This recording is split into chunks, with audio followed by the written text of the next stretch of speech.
So you can always tell who the hardy people are who manage to show up in rain, right? Yeah. So these are the people who are here are the hardy, persistent, successful people, right?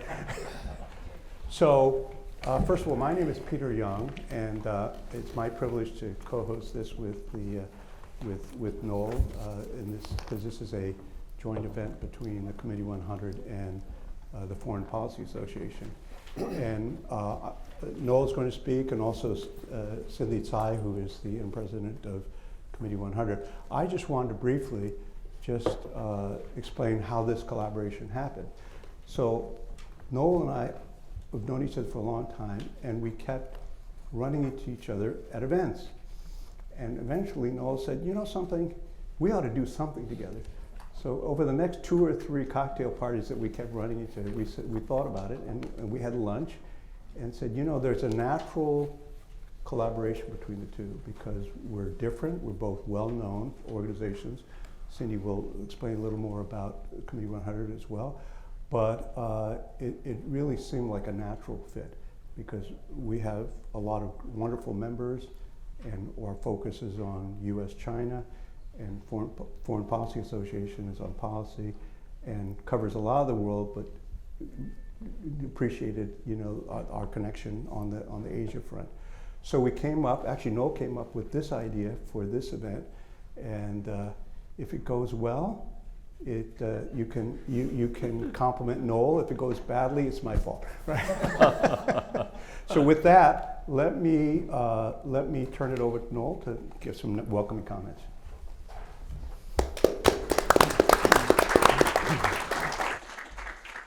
I thought you were going to say, Peter, that if it goes well, we'll do more of these. So, good evening, and thank you for joining us for this outstanding panel. At FPA, we welcome the opportunity to joint venture with the Committee of 100, especially with you, Peter. Peter Young has organized many stimulating programs over the years, and today's panel promises to be stellar. At a time when the world is increasingly divided, it's reassuring to reference culture as the bedrock of our shared humanity. Culture is not just the celebration of what makes us different. It's the force that brings us together, reminding us of our shared hopes and dreams, as well as our capacity for wonder. At the height of the Cold War, the renowned diplomat and historian George Kennan observed that in the creation of beauty and in the great monumental works of the intellect, and these alone, human beings have been able to find an unfailing bridge between nations. End of quote. These monumental works stir the soul and remind us of humanity's capacity for true greatness. In the final analysis, it is the creatives among us, the thinkers and dreamers, who will ultimately save us. Albert Einstein observed that imagination is everything. It is the preview of life's coming attractions. Without imagination, we will repeat the same mistakes at an exponentially increasing cost. We can learn from the arts how to think imaginatively. For example, one of my favorite painters, Paul Gauguin, observed that he painted and dreamed at the same time. As imagination is integral to the arts, so too should it be to the conduct of diplomacy and international relations. We need to dream big dreams, as did President Franklin Roosevelt when he spoke to the Foreign Policy Association about his vision for the United Nations. FDR said, quote, "Now it's obvious that we cannot attain our great objective of world peace by ourselves. Never again, after cooperating with other nations in a world war to save our way of life, can we wash our hands of maintaining the peace for which we fought." End of quote. It is against this backdrop that we launch FPA's new Center for Cultural Diplomacy, a center which will connect the power of imagination to FPA's longstanding mission of public education and conflict prevention. This is not just a milestone for FPA, but a call to action, a reminder that our highest aspirations are not bound by borders or limited by differences in language and in culture. By staying invested in culture, we can all contribute to the greater good of humanity. For as Einstein said, "The world we have created today has problems which cannot be solved by thinking the way we thought when we created them." I am delighted now to invite Cindy Tsai, President of the Committee of 100, to make remarks. I am pleased that Cindy joined us about a year ago at UCLA when we held a conference on U.S.-China relations with emphasis on cultural diplomacy. Cindy Tsai.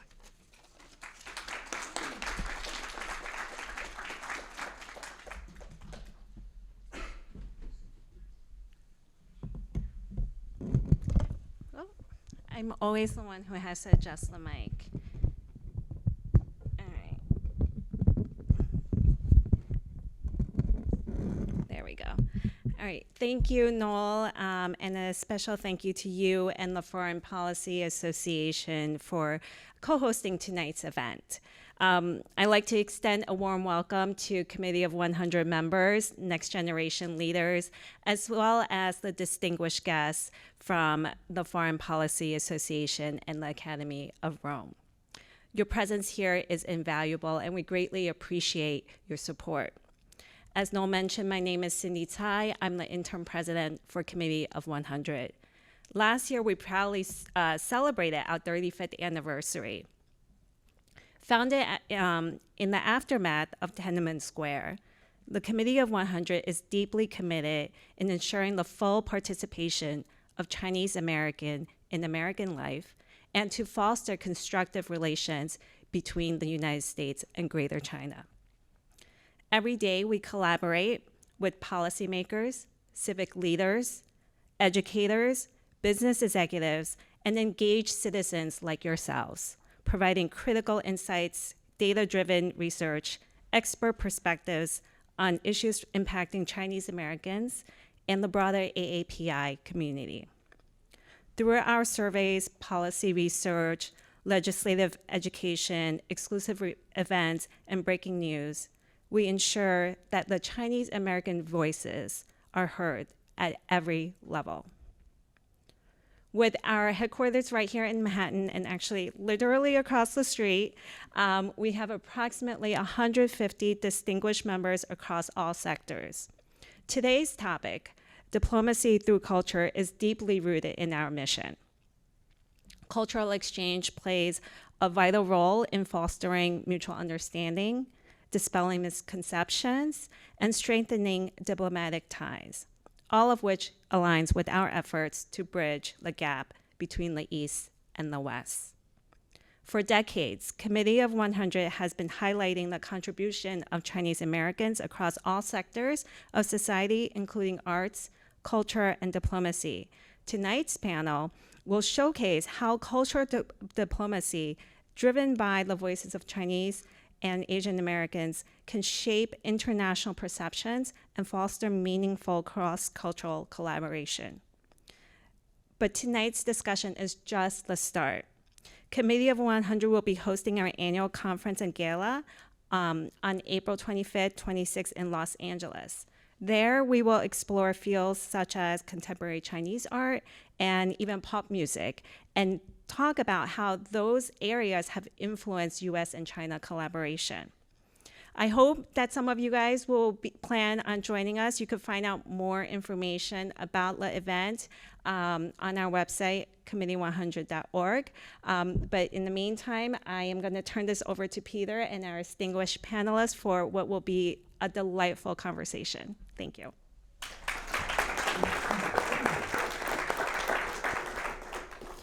Now, this is going to be organized as a sort of a fireside chat, because I know people get tired of PowerPoint slides and people getting up and speaking. So it's going to be more a conversation with four really exceptional panelists. I think, Noah, when we first thought about it, we said we'd get 2 or 3 experts and so forth. And it was just amazing in the end that we were able to assemble the 4 of you as a panelist. I'm very good about not reading out aloud on something that people, since I'm sure everyone in the audience can read. But when you look at the 4 panelists, they're really all leaders in their respective areas. And they all have a great deal of experience in the intersection between Asia and the West in terms of the culture. I have 3 major questions that I'm going to go through with them. The first is to take the big picture and say, all right, what is the definition of diplomacy through culture? How do you think about it? What's the history of it, and particularly between the West and Asia? And then we'll go on, and each one of our panelists will speak from their own activities, saying what they do, but also how it intertwines with this whole idea of cultural exchange in diplomacy. And then I challenged them, which I'm not sure they really liked, but I said, the third one, we're going to look into the future and say, what are all of the things that we think are going to change in technology, geopolitical, whatever, and what impact is that going to have on cultural diplomacy, but also what each of them has to do in their mission. But I'd like to take a minute or so and just say, what's the definition, and what does cultural, because it sounds right, and then when you start thinking about it, say, well, how do you define cultural? And if you go through and you do some Googling, some very prominent people have some interesting definitions of different types. So I'm going to read 1 or 2 of them, and it'll illustrate in their words what the whole concept is. Here's one, which is, cultural diplomacy is a type of soft power, everybody's heard about that phrase, that includes the exchange of ideas, information, art, language, and aspects of culture among nations and their peoples in order to foster mutual understanding. The purpose of cultural diplomacy is for the people of a foreign nation to develop an understanding of the nation's ideals and institutions in an effort to build broad support for economic and political objectives. So that's one. Here's another one, which is cultural diplomacy plays a crucial role in international relations by promoting understanding, building trust, and fostering cooperation between nations. It involves the exchange of ideas, values, traditions, and beliefs through various cultural expressions such as music, art, literature, and language, which will be heavily represented in this group here. Cultural diplomacy can be used as a soft power tool to influence foreign policy outcomes and improve diplomatic relationships between countries. So these are very interesting because it says what are the scope, what are the different parts of culture, but also it raises the issue of what's the channel by which you're doing it. And I'm going to end this overview by saying one way to think about it is there are 3 channels. There's one channel which is government activity, the activity of governments to share culture, so forth, and often for a political purpose, right?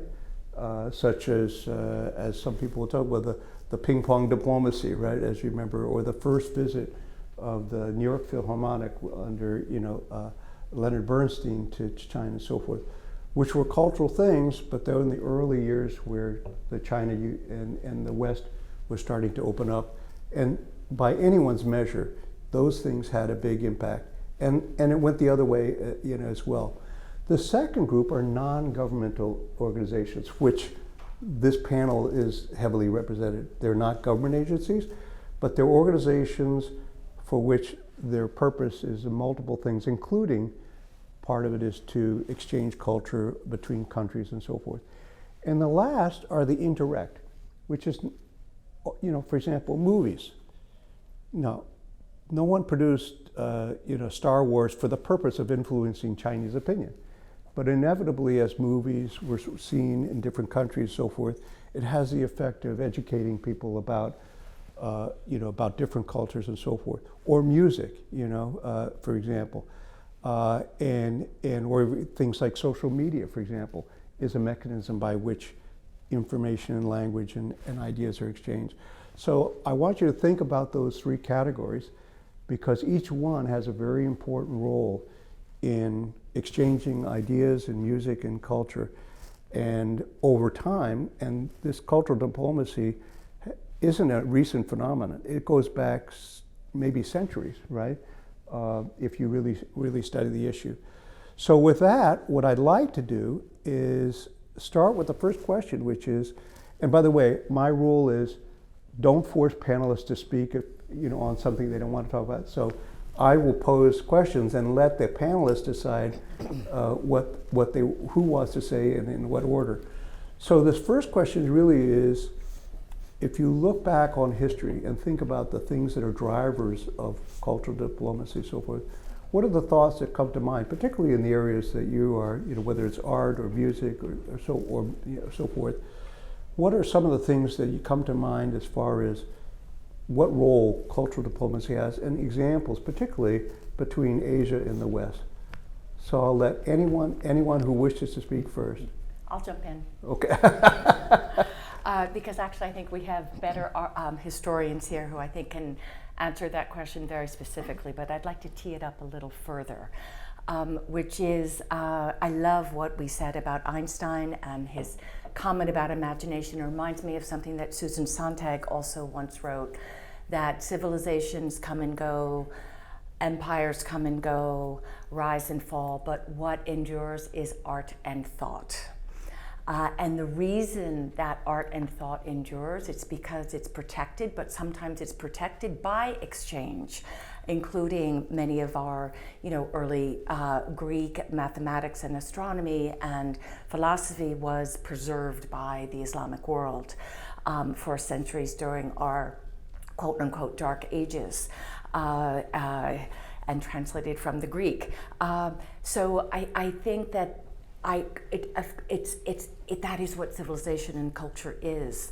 And it also reminds me of something that Rand Castile, who was my great mentor at the Japan Society, used to say, is that all great art is modern, and all classic art is modern, and all modern art is classic. Meaning that artists, who we're really talking about, including composers, are always drawing from the past. And that act of drawing is by necessity and by the way artists are wired, eclectic and diverse and blind to borders or temporalities. So I think in this conversation we also not only want to keep the state in mind, but also keep the actor and act of artists themselves in mind.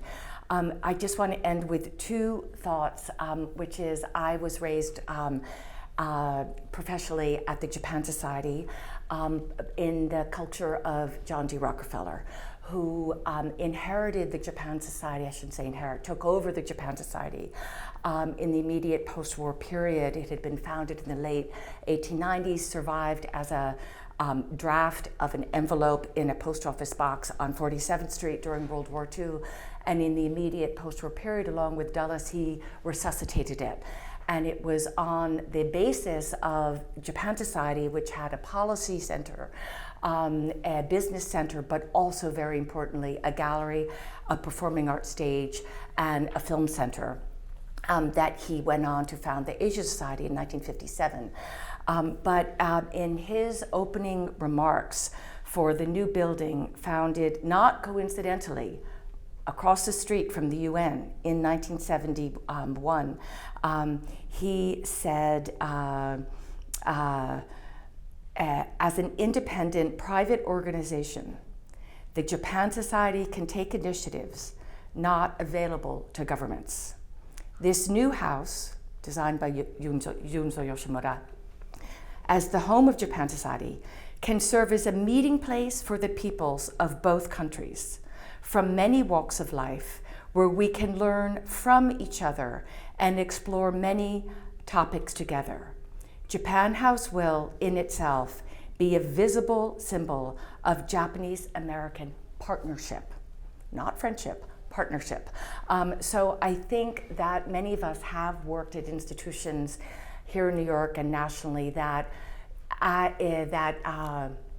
in their dedication to Asia have tentacles, have roots, have foundations in absolutely cultural exchange. And I want to end with an experience I had 2 weeks ago in Jeddah, where I was attending as a guest of the Ministry of Culture of Saudi Arabia, the Islamic Arts Biennial, the second edition of the Islamic Arts Biennial, which featured 500 objects, historical objects, spanning the Islamic culture over from Tunis to Jakarta to Central Asia, including cities that had once been China proper.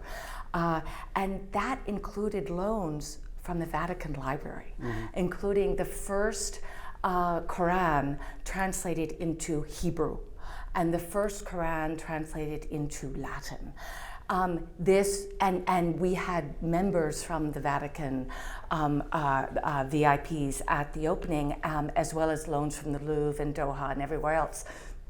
This is cultural diplomacy, as part of what we're seeing at the SKA, which so I think it's alive and well and extremely important. And by the way, Alexander has put together extraordinary collections and exhibits and so forth over the years at the Guggenheim and so forth. So if you ever see that she's put together another one, rush down and see it because they're really extraordinary. But most of yours really, they go beyond the art. It's how the Japanese think at different points in time. Or and Koreans. the Chinese, or the Koreans, or whatever, right, exactly. So, any next? Anyone? I'm happy to add just Sure. a couple of exhibitions that have highlighted the long history of cultural diplomacy, fundamentally based on trade. The Met did a great show in 2023 called Tree and Serpent, Early Buddhist Art from India. And a couple of the things that were highlighted in that was Roman sculpture that was excavated in India. But even more exciting was an ivory yakshi, nature deity, that was discovered in Pompeii. So we know it dates to at least the year 79 AD. So early exchange of cultural objects and ideas clearly is something that exhibitions can remind us of. Another example that just closed, I think, recently at the British Museum, a great exhibition devoted to the Silk Road. And they featured objects from Korea to Great Britain, from the Shilla period to Sutton Hoo burial. And the first piece that the exhibition opened with was a tiny, maybe fist-sized Buddha, 6th or 7th century, made in India, excavated in Sweden. So an extraordinary example of how an object that probably wasn't well understood in Sweden, but had found its way there nonetheless.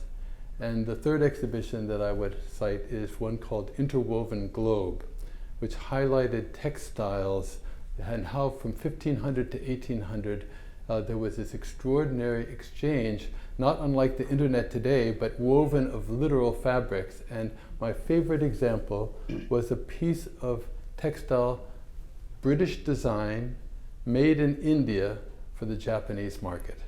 So I think cultural diplomacy has a long history, and I think one of the roles of museums is to remind people that the internet wasn't made yesterday, it was made 2,000 years ago.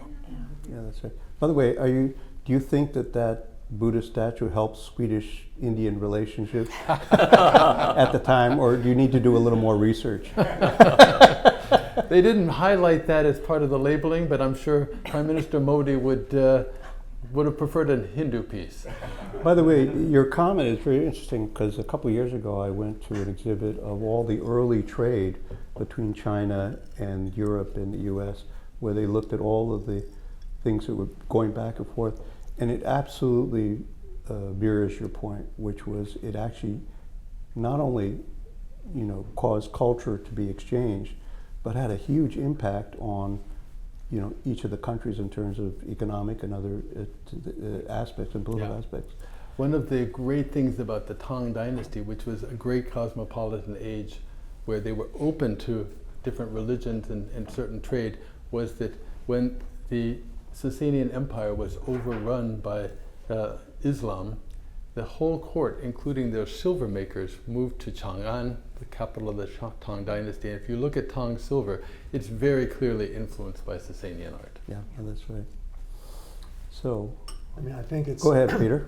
No, I think it's going to fall to me to take the conversation a little bit more lowbrow.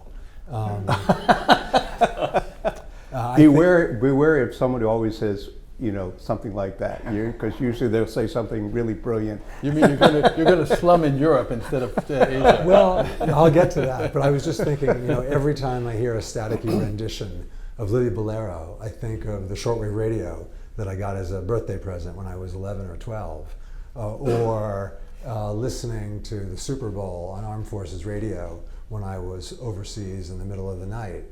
And I think for a lot of us, we grew up in an era where cultural diplomacy was taken for granted. The 1948 Smith-Monk Act, the Information and Education Act, really set loose the United States in the post-war era, doing things that were about projecting U.S. culture. And that's not thinking about the role of the CIA in doing much the same, whether with the Salzburg Seminar or even, for those of you who've seen Soundtrack to a Coup d'etat, the role of the CIA in sending Louis Armstrong to the Congo in 1960.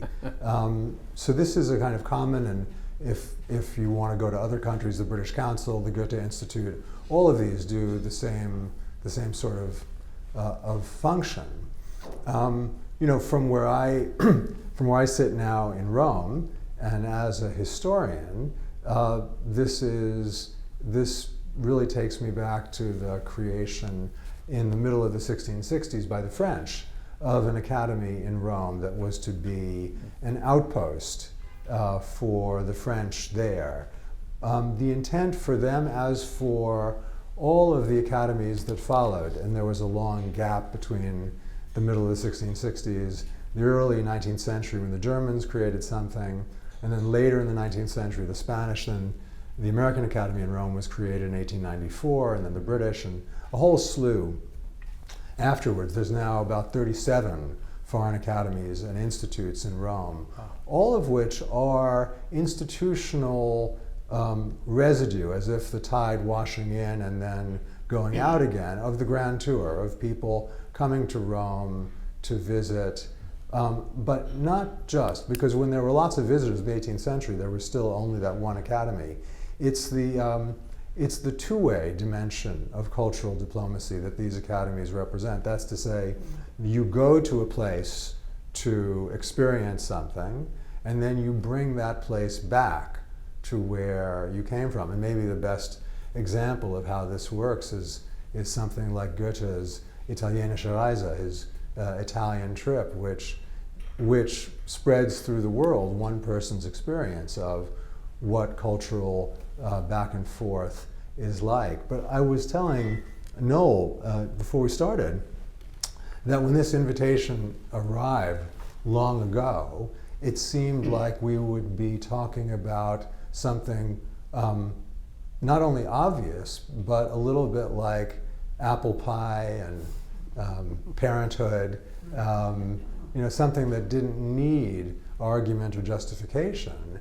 But fast forward to today, we may need not only on this panel, but tomorrow and the next week, to actually develop an argument for why cultural diplomacy matters, because the ground has shifted. Yeah, and in fact, when we get to the third question, it'll be very important, because things are heading in the opposite direction in terms of we've gone through a long period of globalization and people traveling everywhere, and internet and so forth, and now we're going through a period where more and more things are restricted, and countries are restricting access of their people to others. So sadly, that's going to make it harder, right, for cultural diplomacy to have a positive effect. So, by the way, I should say, Noel, you had 3 quotes about Einstein, and this is off topic, but I only have one quote from Einstein. But because Peter talked about lowbrow and genius, the one quote was, Einstein was once asked, what's the difference between genius and